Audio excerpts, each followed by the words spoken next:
ராஷ்டிரகூடா dynasty founded by Danti Durga. Danti Durga. Gopala யாரு?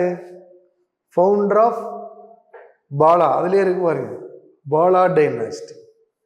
நாகப்பட்டா one யாரு? Founder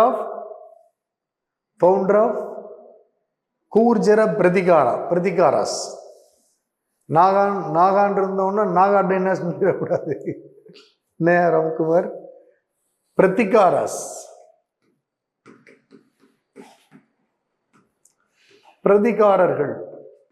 ஒரே காலகட்டத்தில் இந்த 3 அரசுகள் இருக்கும், பாலாஸ், ராஷ்டிரகூடாஸ் அண்ட் பிரதிகாராஸ். பிரதிகாரா இதை ஃபவுண்ட் பண்ணவர் நாகப்பட்டா ஒன். பாலா கோபாலா.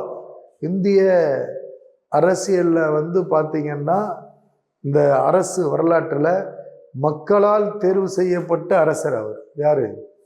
கோபாலா. மக்களால் தேர்வு செய்யப்பட்ட அரசர். இந்த லக்ஷ்மண சேனா யாருன்னா, அந்த பாலாவுக்கு பிறகு சேனா டைனாஸ்டின்னு வரும். சேன அரசுகள், சேன வம்ச அரசு, அதனுடைய ஃபவுண்டரில் ஒருத்தர் தான் இந்த லக்ஷ்மண சேனா.